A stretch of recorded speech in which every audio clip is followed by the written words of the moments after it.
to my channel. Apples are such a huge part of the holiday season. So this week on Chomp On This, it's all about apples. Who loves apple pie? Ooh, what about fresh baked apples straight out of the oven filled with vanilla ice cream? Who loves apple cocktails? Me. Apples got their start in Central Asia over 15 million years ago. Oh, there's over 7,500 varieties. In the US alone, there's over 2,500. That's a lot of different apples to choose from. There's yellow, there's red, there's green, there's mushy, there's soft, there's firm. The first apple orchard in the US was planted by Reverend Blackson in 1625. Kimlai. That's how my dad would say it. Today, I'm gonna highlight 5, which at the time that I was writing this segment seemed like a lot of apples, but compared to the 7,500 that are in the world, it's not a lot. And then I wanna share with you this super tasty apple champagne cocktail. So on that note, let's taste some apples.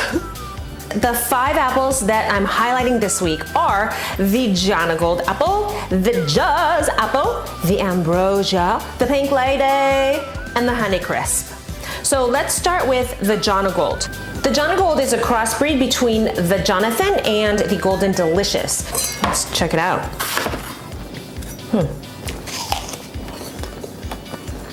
These are all fresh apples, by the way, from Milk and Eggs. Okay, this said it's supposed to have a nice crisp flavor, and this is mushy to me. But the flavor is really good. Okay, the next apple is the Jazz apple. I've never had a Jazz apple, but I really like the name. The Jazz apple is a cross between the Gala and the Braeburn. This one's supposed to be a little harder on the inside, and it's supposed to taste sort of like a pear and be really sweet. Oh, it's crispy. I like it when apples are more firm.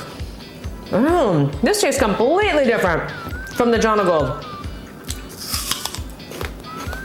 Oh, this is good. Excuse me. It's so juicy, the juice is like flying out of my mouth. The next apple is the ambrosia apple, which is fairly new. It was created in 1990. Not only is the ambrosia low in regards to acid content, it doesn't brown as quickly as other apples after you slice them. So the ambrosia is a great apple if you're gonna take it with you for a snack. Put it in a little Ziploc bag at 8 a.m. and it's gonna look like this at 1 p.m.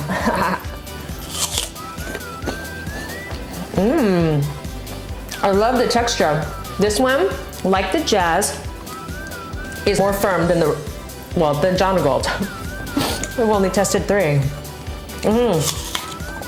This is good. It's really sweet. Again, good if you have troubles with acid.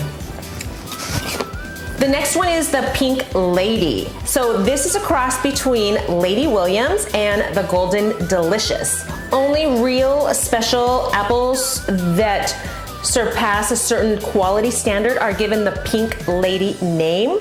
This is gonna be more like a brand than a variety. So if you see any kind of apple with the Pink Lady seal, you know it's of a certain quality.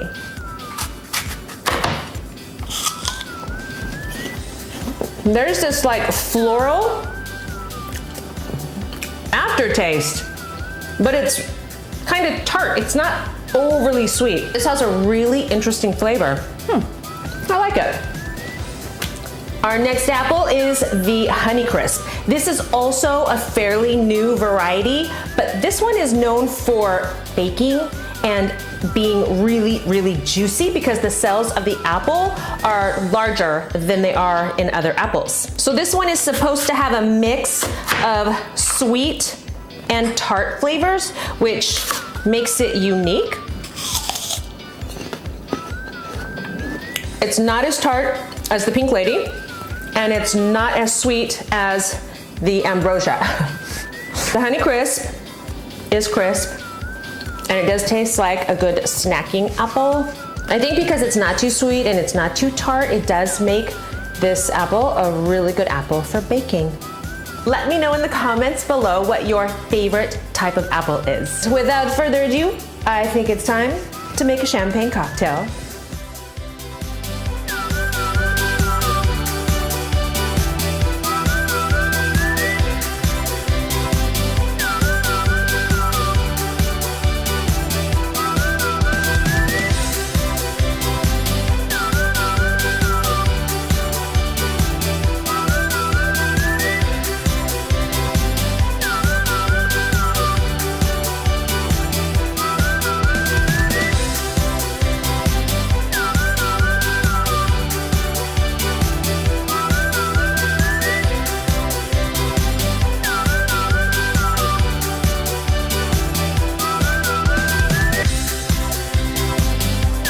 Thank you guys so much for tuning in this week. I really hope you enjoyed the apples and the apple vodka champagne cocktail.